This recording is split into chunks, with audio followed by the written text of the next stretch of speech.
Hello and welcome to Rathods IAS Academy. Today in this session, we are going to see very important articles that appeared in our today's in the newspaper. First of all, I'll let you know important topics of the day, and later on we are going to see each and every topic from prelims and as well as mains point of view. Okay, let us see the topics of the day. The first topic is all 8 accused in Ram Temple Fund case sent to judicial custody. So here the keyword that you have to see from this article is judicial custody, because already UPSC asked prelims based question on that judicial custody. So it may again ask question related to judicial custody, it may ask about police custody, or it may ask about comparing this judicial custody and police custody in your prelims. So you have to see this topic, judicial custody. We are not at all going to see about what is that fund case, so how much amount of corruption, everything happened. So we don't want to see about that. Just we are focusing on what is this word, that is judicial custody. And next topic is Vande Mataram mantra for reconstruction of India, says Shah. So our Home Minister gave a statement that Vande Mataram song will be used for reconstruction of our country. So actually we expected that in 2026 there will be a question on Vande Mataram because of 150th anniversary of Vande Mataram song. But unfortunately, there is no question on Vande Mataram in 2026 prelims. And again, our Home Minister gave a statement related to this Vande Mataram song. That means in 2027, you can expect a question on Vande Mataram in prelims. So you have to see all the facts related to this song and in which movement it mainly used, everything on which you can expect a prelims based question, and it is important from your history point of view. And next topic is India's eastern borders affected by flow of opium from Myanmar. Okay, here you have to know two important concepts. One is golden triangle, one is golden crescent. And here you have to see India's strategic location and India's vulnerability to these drugs. And next you have to see what are the reasons why there is coming up of this opium, especially through this India-Myanmar border, and how it is going to impact our Indian society. So this topic is very important from security point of view, and as well as from society point of view, from governance point of view, and even from international relations point of view. This article is important. And next topic is NFSA, that is National Food Security Act amendments. So Government of India came up with this National Food Security Act in year 2013 to ensure food security. Under that, government is providing subsidized food grains under this PDS, that is Public Distribution System, through ration shops. And now we are making some amendments to this act. Here you have to see what are the changes we are going to make under this new amendments, on which UPSC can ask you a prelims based question, and even many a times UPSC directly asked a question related to this NFSA in your mains also. And this topic is important from governance from GS paper 2. And next article is tragic evening. This article is talking about Venezuela's earthquake. In our yesterday's class we discussed about that, and today's article is talking about disaster management, how we have to prevent this kind of disaster and what are the steps we have to take during this disaster. So this is a thing which mainly focused in this article. Okay, see this article guys. Read out the title. All 8 accused in Ram Temple Fund case sent to judicial custody. So now just guess guys, this article is talking about which Ram Temple? Ayodhya Temple, you know, right? Okay, now this article is saying that huge amount of funds collected for this temple construction. You know, nationwide fundraising had been done, and actually whenever they collected fund, around 80 lakh rupees they had been recovered from the people who did fraud in this collection of funds for this Ram Temple case. So finally those 8 people were sent to judicial custody. So how UPSC can give you a question? Consider the following statements regarding judicial custody, and under that it may give you 2 to 3 statements, and it may ask you like identify correct or incorrect statements. That is the first format of question. In the same way, we also have police custody. One more word is police custody. So if you're having this kind of 2 types or 3 types, then UPSC can ask you a comparison based question. Are you understanding? So how the question can be is, consider the following statements. Under that, it may give you 2 statements. One will be based on judicial custody, second one will be based on police custody. Like that, the second format of question. And third format of question is pair based question can be asked. So how this pair based question will be? Consider the following pairs. On one side, in one column it can give police custody, judicial custody, and it will give something related to this, and it may ask you which of the above is correct or incorrect. So like that, UPSC can give you 3 formats. Okay, and one more format UPSC can give is, if you see this 2026 paper, they started asking match the following based questions. Earlier, no match the following based questions, and we saw only this kind of questions before 1995 format. After 1995, UPSC didn't ask, but again reintroduced in this 2026. That means in 2027 you can expect at least minimum 5 to 7 questions in this match the following format. You know this match the following, right? In your school days you might have did this. Okay, how they will be? Consider the following: 1, 2, 3, 4, or sometimes 5. A, B, C, D, E, and options 1, C, like that they will be giving you. Okay, in this format also they can include this words judicial custody, police custody, and some polity related things will be there, like about Q warranto, pardoning powers, respite, yes, reprieve, commute. So they can also include in that, and they may frame this kind of question.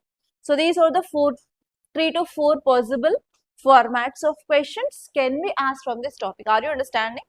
So in this way you have to see. Okay, now let us see exactly what is this judicial custody. Okay, what is the meaning of custody? Have you heard this word custody? In many movies you might seen that people will be arrested and will be kept under jail, and sometimes you will see this word police custody, sometimes judicial custody. So you have to know the clear-cut difference between what is exactly judicial custody means, what exactly is this police custody. The differences you have to know clearly. Okay, if you see this judicial custody means, judicial means related to court. Who will be there in the court? Magistrate or judge. Yes. So under this judicial custody, the accused will be under the custody of concerned magistrate, concerned judge, or concerned court. In police custody, accused is in police station. Police custody, police station. Judicial custody, concerned magistrate. Okay, and now let us see exactly the difference between police custody and judicial custody. If possible, try to make a note. Try to write down the points. On this, for sure, UPSC can ask you a question. In 2023, I guess, they asked question on judicial custody. If this kind of terms, if they are in news, UPSC will ask. Like it, and there is also one more type of question you can expect is, recently judicial custody is in news. What it is? What does it refers to? Or which option best suits it? And they may give you ABCD related options also. Are you understanding? So for that reason, you have to know exactly what is police custody, what is judicial custody, everything in detail. If you say this police custody, it means that police have the physical custody of accused. That means that person will be there under the control of police. Judicial custody means under concerned magistrate. And next one here is, if any person who is kept under this police custody, they will be in lockup. Lockup means nothing but in the police station itself, we will be having small cells. You know that, right? That is called as lockup. And in this judicial custody, that person accused will be kept in jail. You know this jail. Separate buildings will be there. Only this people will be there in this jail. They are also called as prisons. In judicial custody, they will be there in jail. In police custody, they will be in lockups.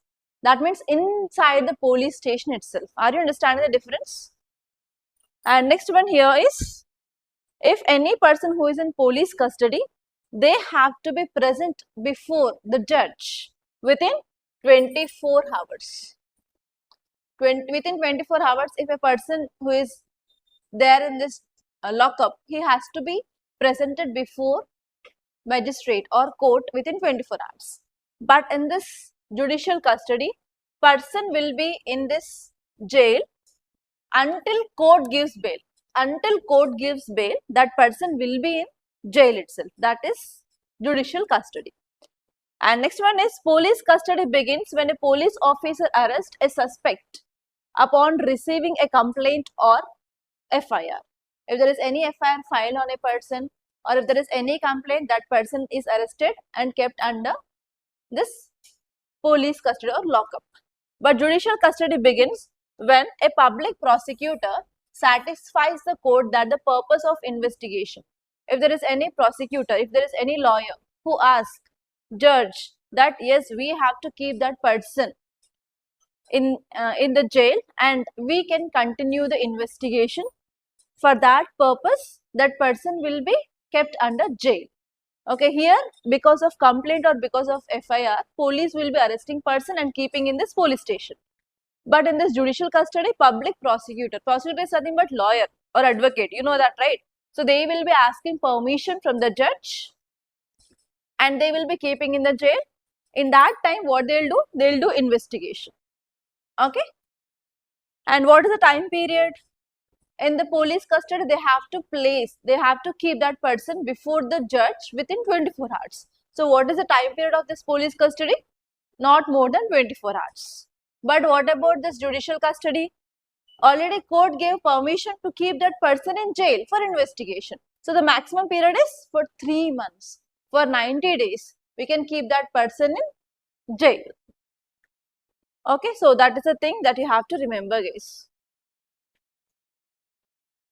Okay, and one more point you have to remember is, so when this judicial custody will be awarded by the court here is, if whatever the offense they did, if that offense will get punishment of a tenure of 10 years of imprisonment, then only judge can keep that person in jail under judicial custody.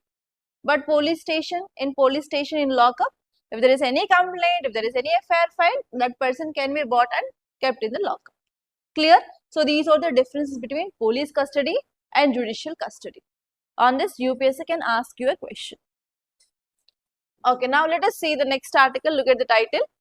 Vande Mataram mantra for reconstruction of India, says Shaw.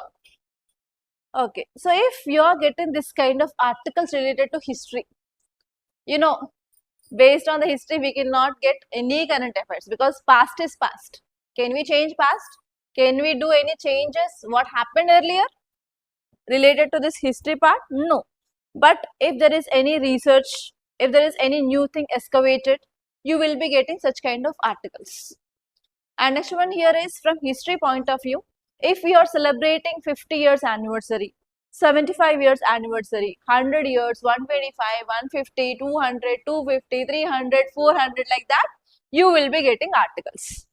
If there is any topic is in news, that will be very important from UPSC point of view. Because always we have to learn from history. History will repeat. Yes or no? So I will give you one small example, guys. If you go back to 2 to 3 generations or 4 generations or 5 generations back, so whatever the clothes they worn at that time. Now, if you see, like our parents thought that it is very old model, old fashion. But now the present generation, they are recreating the same kind of things. For example, you can see column designs on blouses. It is a trend now, especially girls know this. And even we have vintage kind of pattu saris, which is like trending now. So like that, always history will repeat. Okay, if you know properly about this history, so what are the problems we are getting now? We can get solutions from history. And we can learn lessons like how our past, how our ancestor dealt with that problems. And we can get some lessons from them and we can try to solve some kind of ethical dilemmas. Because of this, in your ethics, always we'll take examples of our ancestors. like what they did in that kind of situation, what kind of values we have to learn from them, and what exactly the present generation is not having or lacking, how we have to inculcate such kind of things that we'll study in our ethics classes. Okay. So as of now, we have to remember some facts related to this Vande Mataram. Okay, in which history you will study about this Vande Mataram? Will you study in ancient or medieval or modern or post-independent? Yeah, mostly in modern history you will study about this Vande Mataram song. Okay, so if you see about this Vande Mataram related details, it is also pronounced as Vande Mataram. Who composed this? Bankim Chandra Chatterjee or Bankim Chandra Chattopadhyay. Next one here is, this song was published for the first time in one journal called as Banga Darshan. Very important, and it is present in a novel called as Anand Mat. Please make a note here. This song was published. This song was published in journal named Banga Darshan. Underline it. Banga Darshan, and included in Anand Mat novel. On this UPSC asked question, Anand Mat novel. Who set music to this song? Rabindranath Tagore. Okay, next one here is, this song got status of national song. What is national anthem?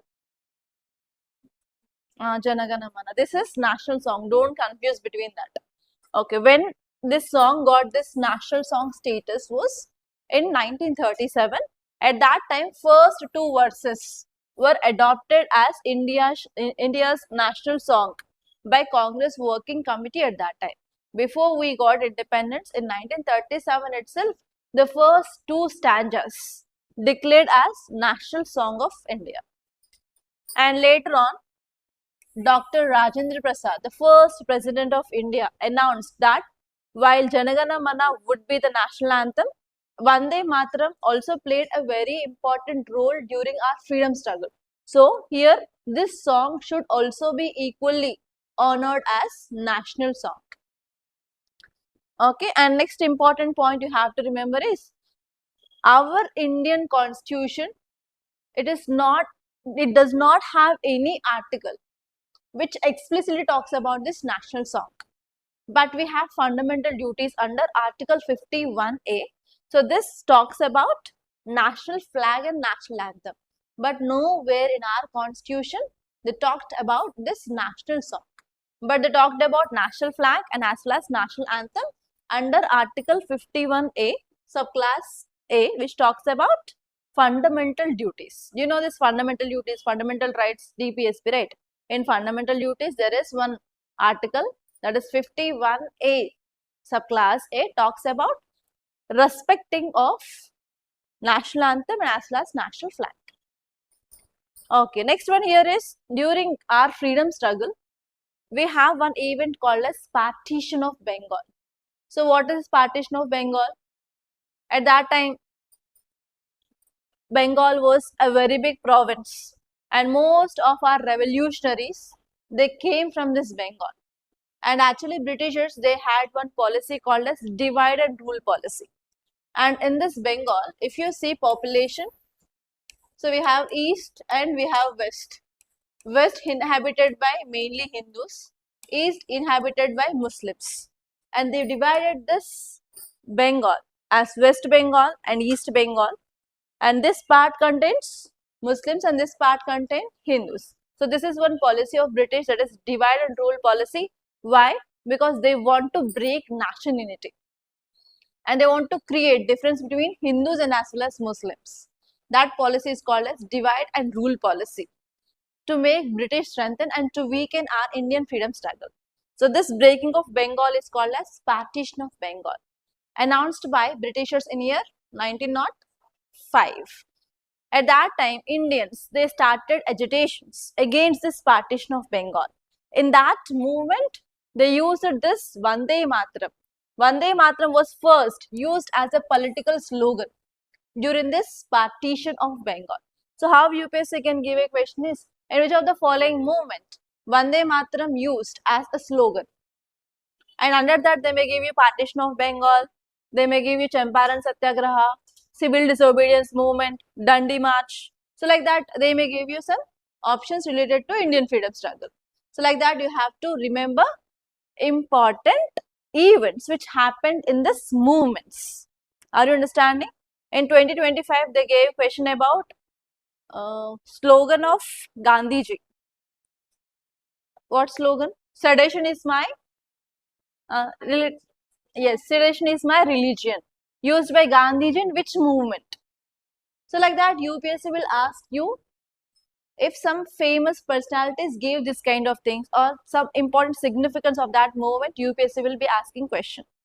And this time they in 2025 they asked questions on non-cooperation movement. This time they asked question on ICA movement.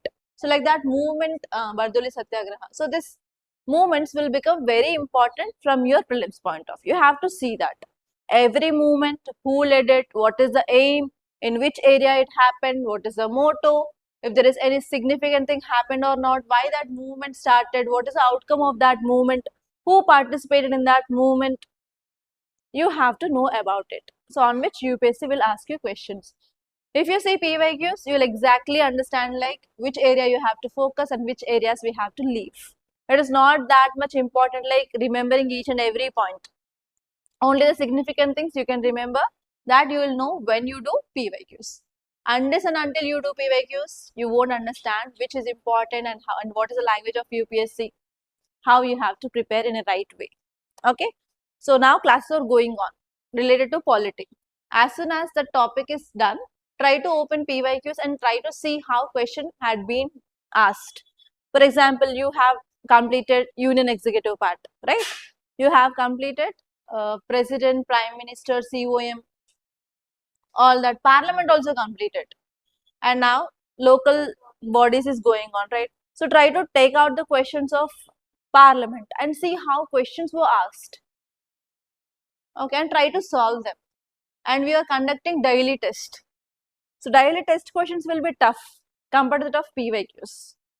So if you are doing 70 to 75% here, around so you can do 80% of questions in your PYQs. Try to solve that and try to see even mains also. Every day you are writing mains answers. Yes. So the same way how UPSC asked question from that topic. Already we gave PYQs on the first day of starting of polity class itself. Try to take out that paper once again, and after completion of that topic, try to see. So that is the way that you have to prepare for your examination. Don't go here and there, don't read everything, don't try to mug up everything. It is not possible to remember everything. But what can you do is, you have to focus more on the points where UPSC is focusing. That is your target. That is called as smart preparation. That's it. Nothing more than that. Okay, now let us see next article, guys. Read out the title. India's eastern borders affected by flow of opium from Myanmar, says NCB. So keywords are, first one is opium, second one is through Myanmar, and third one is NCB. Have you heard this word opium? What is opium? Opium is a drug. Okay. Where we will use that opium? Huh? Okay. Okay, for making of medicine. Which medicine is that exactly? Anyone? Sleeping drug. Next. Have you heard this morphine? Morphine is analgesic. For example, if there is any patient who is suffering from extreme pain, I am not talking about superficial pain, extreme pain. For example, if they are in last stages of cancer, or if they undergone any major surgery, or if they undergone any bone fractures, multiple, not single bone fracture, multiple bone fracture. At that time, the pain will be very, very high. In that high pain, the only painkiller that will work is morphine. So we will prepare that morphine from this opium. Okay, are you understanding? So from this opium, we'll make one drug called as morphine. It will be used as a painkiller. In medical terminology, it is called as analgesic. Analgesic is nothing but a painkiller, and that too in extreme pain only we have to use that. And that too we can give only 2 doses, not more than this 2 doses. Like that, we have some restrictions to use this morphine. But apart from this morphine, this can be used for making of other drugs like heroin, charas. That will be like used for addiction purpose. You know this heroin, right? White powder. Many movies will be showing that. Ganja, ganja, heroin, charas. Huh?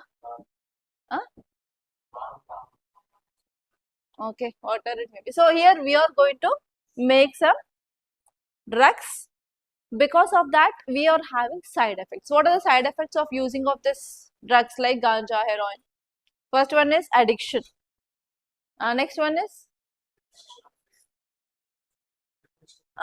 okay. So it will be having effect on our nervous system, especially brain.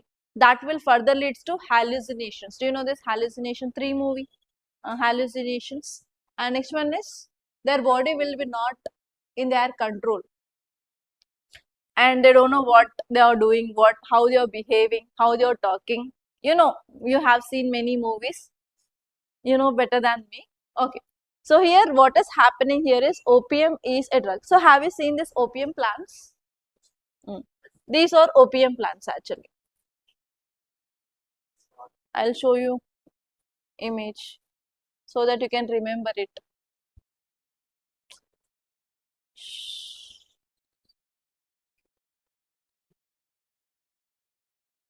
Okay, so these are opium plants. So here after once flowering is done, it is a fruit. So how they will collect is just they will use small and sharp blades. Just they will make some incisions. Have you make some incision on papaya plant? Papaya. If you are making any incision, white color liquid will come. That is called as latex. In the same way, after making this incisions, white color liquid will start coming from that, and after some time it will be getting hardened and it will turn into this brown color. So after that, what happened? They will come and they will collect this part which oozes out from this fruit, and from then they will go for processing, and to the processing they will be getting different products like morphine they can extract, they can get heroin like that. Okay, so this is called as opium gum. So even if you take the neem tree, if you do some incision, some liquid will come, and after 2 days you can see brown color gum. We can take that. Can you recall? Normally in our childhood times, I think we had did that, and we used to do something and we used to use it for gum. In your books, no, you didn't use. You last half of your childhood. Okay. So here this is called as opium gun. So to understand this article, now I will be telling you one concept. Okay, focus on board. We have India. So here we have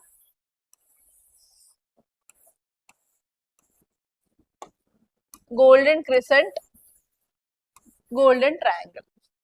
So what are these places? This golden crescent and golden triangle are the places where opium is grown. Opium is grown in this golden crescent and golden triangle. So if you see the location, India is present between that. It is like a sandwich. So India's location is like sandwich between this golden triangle and as well as golden crescent. So these are the areas which are growing this opium. Those countries' government will allow growing of this opium. So which are those countries? So if you see this golden crescent, the image is not that much clear. So golden crescent includes countries like Afghanistan, Pakistan and Iran. Okay, to the left, that is nothing but here we have countries like Afghanistan, Pakistan and Iran. Okay, and here if you see towards our east, which countries we have? Myanmar, Vietnam and Laos. Yeah, Myanmar, Vietnam and Laos. So these are the 3 countries which are part of this golden triangle. I'll tell you one more story. Is that clear? Golden crescent and golden triangle. So these are the areas which grows opium. Come to here, these countries. What is happening in Iran? Is Iran stable now? US-Iran issue is going on. Strikes are going on. Attacks are going on. It is not good in its stability. People are not even coming out. Will they do cultivation of poppy, do you think? Is that possible? No. And what is happening in Afghanistan? What happened in Afghanistan? In 2021 to 2022, what happened? The major shift? Taliban came into power. Yes, earlier the government was there, but in 2021, 2022, so what happened? Taliban came into power, and Taliban are strictly controlling. They are not allowing people to grow this opium. Okay, and what is happening in Pakistan? Pakistan, Afghanistan, they are in fighting. Recently, bomb attacks, especially across the border of Afghanistan, Pakistan, and Pakistan is also in not good condition. And even we stopped water through Indus Water Treaty. Because of that, agriculture is very hard now in this Pakistan. So what happened? Whatever the opium used to produce from this crescent, is that reduced or not? Drastically reduced. Then what is the source now? Here we have one more area which is producing that. Myanmar, Vietnam and Laos. And they want to occupy this vacuum. Because of this, now Myanmar increased its production to double, triple, even 4 times it increased its production. And here, are we sharing boundary with Myanmar? Northeastern states are sharing boundary. So after producing, will they keep in their home? They want to market it. They want to make profits. They want to sell them. So here, what is happening? It is entering into India. That is this article. Clear? Understood? So if you don't know what is crescent, what is triangle, what is happening in this crescent, you can't understand this article. I am making very simplified manner. No one will teach like me for sure. Okay, so here this article, see here, India's eastern borders affected by flow of opium from Myanmar. Are you making sense now? Are you understanding now? Okay. Who said this? NCB. Now let us see about NCB. What is NCB? What is the full form? Just is Narcotics Control Bureau. So the drugs which are going to have this impact of addiction, which is having impact on especially youth, those are called as narcotics. Narcotics will be controlled by Narcotics Control Bureau. Now, this Narcotics Control Bureau came up with a report in 2026 and it is saying that there is increased production of opium by Myanmar by 3 times. Because of that, there is increased flow of opium in this northeastern states and eastern border. Are you understanding? So this is this article, guys. Now, if UPSC wants to ask a question on this, how it can ask a question? It can ask directly about opium, because opium is coming to India. It is having bad impacts on youth. So you have to know about the basis of opium. Consider the following statements regarding opium. Is a possible question or not? And next one is NCB. If there is any body is in use, you have to, after becoming IPS officer, you have to coordinate and you have to deal with this kind of issues also. Drug trafficking, drug mafia. Yes. And we have cells also in the different states related to narcotics. So if you are an IPS officer, then even you have to inter-coordinate with this kind of organizations. That means you need to know basic understanding of these organizations. If you don't know, can you ask your subordinates, how can we contact them, what is that, who are they? Will you ask question? If you ask that, they will think, how did he pass this UPSC? Is he really an IPS officer or he gave bribe? So that kind of questions will be created in your subordinates. Do you want to create that kind of things? And UPSC will allow that to be happen? No. So UPSC can give a question on this. Consider the following statements regarding NCB. Are you understanding? Are you getting my point? Okay, if UPSC wants to give a mains question, how it will give? Recently, there is increased flow of opium in the eastern borders. What are the measures can be taken by the government? What are the reasons? Is it a possible question or not? And in ethics case study, how it can give a situation? You are an IPS officer and you are posted in this eastern border. The major problem you face is drug trafficking. and it will give some problems or issues in that, and it will be asking you like, what is your action, what are the options you have, evaluate options, suggest measures. Don't you think this kind of questions is possible in ethics? Sure. In this way you have to prepare your current affairs. Are you understanding? Don't just read highlights, and don't just remember the facts. Try to think out of box. Whenever you think out of box, then only your answers will be good. That will reflect your personality. That will convince examiner that you are the right person. That thing that you have to showcase in your answers. Okay? Yes. Now let us see some facts regarding this opium. Opium is also called as opium poppy plant. It is a source of opium gum. I said, what is this opium gum? It is brown color gum which is formed after making incisions on this poppy fruit. Okay, and next one here is, normally it will contains morphine, codeine and thebaine. And morphine is commonly used as analgesic. Analgesic is nothing but pain reliever, or to reduce the pain. And it is also, and you know, recently we discussed about cough syrups. Can you recall that? What are the changes government made? Only with prescription, this cough syrup has to be dispensed or given by medical shop. And from which schedule it had been changed? From M to H. Clear? Why? It is having coding and it is easily available. Just 100 rupees we can get this cough syrup. They can mix it and you can consume it just for getting that kind of fun, that kind of what we call pleasure for that thing, right? So because of this, now government is also trying to control this cough syrup. Okay, and next one here is, it is also grown as a source of edible seeds or edible oil, seed oil. But in that also we will be having this kind of small components which can cause psychotropic effect on brain. Okay, next one is, India is the only country authorized by United Nations Single Convention on Narcotic Drugs to produce this gum opium, that too under the supervision of government, can be grown for what? To extract this morphine and as well as codeine.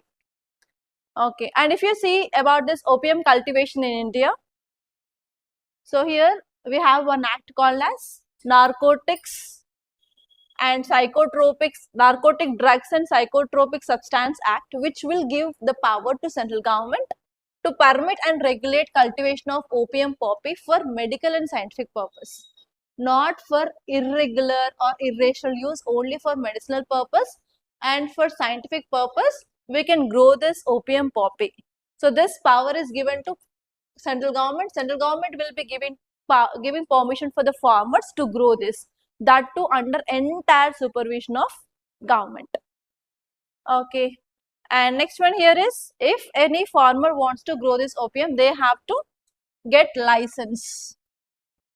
Okay, license, that too every year they have to get from the government, and they can grow this. But that opium can be used for only medicinal purpose and as well as for scientific research. Opium cultivation is permitted in some notified tracts. In which states? In Madhya Pradesh, Rajasthan and UP. Okay. And who will issue this license to the farmer? Please make a note. CBN, Central Bureau of Narcotics. Central Bureau of Narcotics, which comes under Ministry of Finance, which give licenses for the farmers to grow this opium. With license only they have to grow. With no license, what happened in some movies, they will be showing, if they find this kind of crops in forest also, they will come and they will fire that crop, they will throw a bomb. No idea. You have to see that. Okay, whenever you are watching any movies or anything, try to see clearly. And I want to tell one thing. Have you watched this Euphoria movie, anyone? Euphoria, not web series, movie. Euphoria. This very good movie. I think yesterday only I watched till 2:30. So, watch that movie. It will give insights related to ethics, especially ethics, like what is the role of a parent in parenting. The topic is there directly in your ethics. See that, and even it will tell about POCSO. It tell about POCSO and as well as about what exactly the role of mother and father in rearing of the children, which kind of values they have to incorporate. That thing is clearly given and that is there directly in your syllabus. Just watch that movie Euphoria. It is around 2 hours 30 minutes like that. Just watch that. Very good movie. Okay, next one is, if you say about some facts regarding this Narcotics Control Bureau, it is a nodal drug law enforcement and intelligence agency which comes under Ministry of Home Affairs. It works under provisions of NDPS Act. What it will do? It will coordinate with different central and state agencies. It will assist states in enhancing their drug law enforcement, and even it will be focusing on collection of information, making of reports related to drugs in our country. So this is about this topic. See this article, NFSA amendments 7 kgs of food grains for a person and maximum 35 kgs for a household. So what does it mean?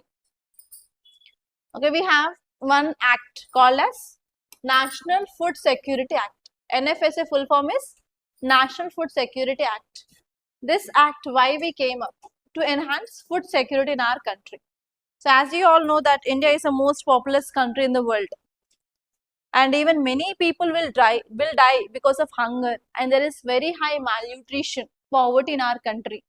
So because of this poverty, hunger increases. Because of hunger, malnutrition increases. If malnutrition increases, diseases will be increased in children. The growth and development of children will be not there up to mark. Then what happened?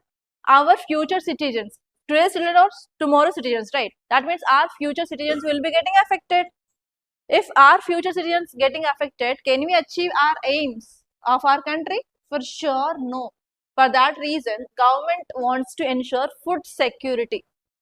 For that reason, in 2013, government came up with this National Food Security Act. Under this act, what government is doing is providing food grains on subsidized prices. 2 rupees per kg of rice, 3 rupees per kg of wheat, and even pulses. And if you go to this fair price shop, that is ration shop, you will get some other goods also, like they will provide salt, sugar. During festival times, they will give some dal. Yes, so like that, they are trying to provide some essential food grains for the people to ensure food security. So how many kgs of rice normally given if you have white ration card? 5 kgs normally per a person. But now they increased it to 7 kg because of the citizen news. Clear? From now onwards, if you are having ration card, how many of you have that? Per person, they will give 7 kgs of rice, not 5 kgs. That is one update. If you are getting any update like this, UPSC will ask you a question. How the question can be? Consider the following statements regarding NFSA. Under that, it may give you statements and it will ask you which are the correct or incorrect. Or it may give the new provisions. Consider the statement regarding NFSA recent amendments. On that, it may give you a question. But you have to be careful and read question carefully. Okay, whether they asked old provisions or new provisions. Okay, and in mains, you will get like mains based question in this format. Government came up with NFSA to enhance food security in our country. In the light of this statement, what are the provisions or features of NFSA and what challenges we have? Suggest some way forward. So like that, UPSC can give a question in this format as well. Okay. So you have to prepare this topic from mains also. And you will be studying about this topic in governance. After once polity is done, sir will be starting governance. There for sure, he will be discussing about this National Food Security Act. Clear? Okay, now let us see some facts. National Food Security Act came up by Government of India in year 2013. And one more thing you have to remember is whenever you are seeing any act, please try to remember the year. Year is very important. Food Security Act in 2013. This scheme is trying to provide food and as well as nutritional security for eligible households. It will be given not for all people, only the people who comes under bracket of BPL. What is BPL? Below poverty line they will be getting this scheme, not all. And what it will do, it will provide subsidized food grains. See here, it is one of the world's largest social security program given by the government. No country in the world is providing this much subsidized food grains to people. Only India is doing that. See here, around 67% of population of India, for them, government is providing this subsidized food grains. And under this, rural people are around 75%. In urban areas, people are around 50% are covered. We can see how big this program is about. Okay, and what is the purpose? Nutrition and food security, and it is a centrally sponsored scheme. Okay, and how they will identify these people who are eligible or not? Based on household consumption survey. Household consumption survey will be giving data. In 2011 to 12, it gave the data, and based on that, we implemented this act in 2013, and we targeted only this beneficiaries, and we are providing subsidized food grains under this program. Okay, and what are the categories? We have two categories. First one is Antyodaya Anna Yojana. So under this Antyodaya Anna Yojana, that eligible family will be getting just 35 kgs of food grains. How many members it may be? They won't see that. Just 35 kgs of food grains they'll give. And next one is priority households. In this priority household scheme, every person will be normally getting 5 kgs. But now this priority household got some amendment, and now we increase it to 7 kgs. Because of the citizen news. That's it. See this article, guys. Tragic evening. It is talking about Venezuela's earthquake. Yesterday we discussed. So what is the reason behind this earthquake? Plate movement, right? Okay. So what is the magnitude of earthquake? 7.1 and 7.5. Two earthquakes happened. Okay. So they gave here the reason. Because of plate movements. Which plate movements? American and Caribbean plate movement happened. Because of this American and Caribbean plate movement, that led to this significant earthquake in Venezuela. Okay. And everything, this paragraph is entirely about the data, how many people died, which people, everything. No need about, don't think about that. So, but you have to come here. Okay, see the data and write down the data. Nearly 79% of Indians live under moderate to severe seismic threat.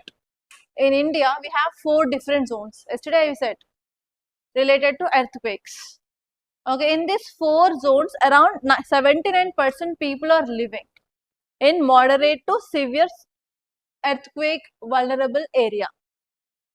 Okay, and next one here is one more important point here. So this article is saying that if we want to prevent the deaths related to earthquakes, so we have to focus on building infrastructure. So do you know suspension? If you have an experience of riding bikes, we will be having suspensions. If there is any pothole also, the suspension springs will be there. In the same way, for houses also nowadays, we have earthquake resilient infrastructure. That is nothing but we have to include this suspension in this basement. You know this basement? You know how to build a house process? If you don't know, that means I can't teach that. I'm not a civil engineer. So here, when in the basement itself, we have to use this kind of springs. We have suspension based technology we came. Especially the countries which are very vulnerable to this kind of earthquakes like Japan, their building technology is very advanced.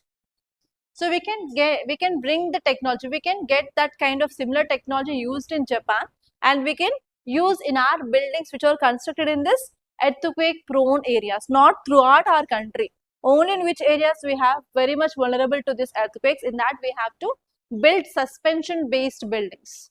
If there is suspension based buildings, if you are building, so whatever the waves, yesterday we discussed about body waves and surface waves, and surface waves lead to this maximum destruction.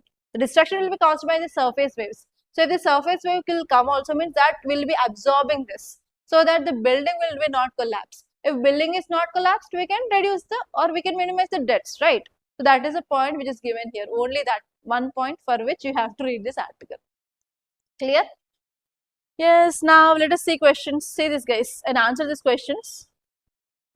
First question is about National Food Security Act. First one is it provides legal entitlement to subsidized food grains.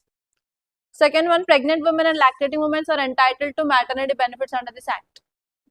Next one is the midday meal scheme and ICDS are also covered under this act. Next one is act guarantees food grains to every citizen of India.